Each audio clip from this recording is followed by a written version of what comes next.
Hello दोस्तों, नमस्ते, प्रणाम। आइए आप लोग के बीच में एक नाच गीत गाने जा रही हूँ, बहुत सुंदर, बहुत प्यारा। जुल्मी नैन गुरी गाल हो, निकला गे नथुनिया। जुल्मी नैन गुरी गाल हो, निकला गे नथुनिया। एही रे नथुनिया पतीन जानी राजी।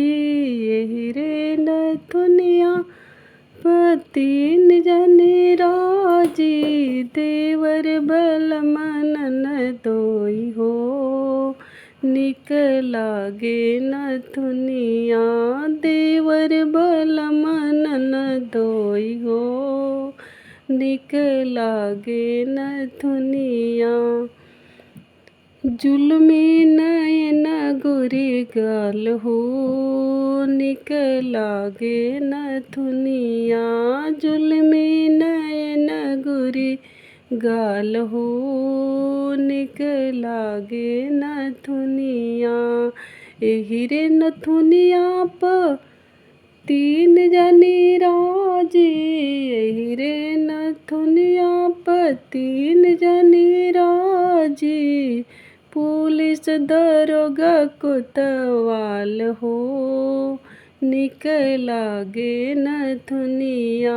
पुलिस दरोगा कोतवाल हो, निकला गे नथुनिया।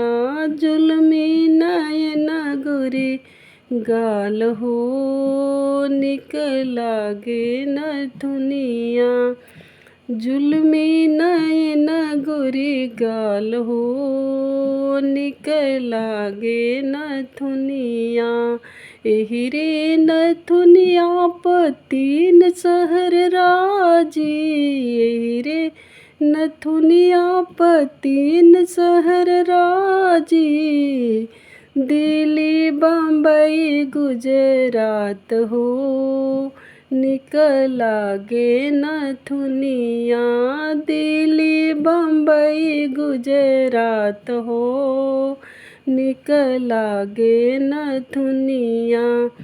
जुल्मी नैन गुरी गाल हो, निकला गे नथुनिया। जुल्मी नैन गुरी गाल हो, निकला गे नथुनिया।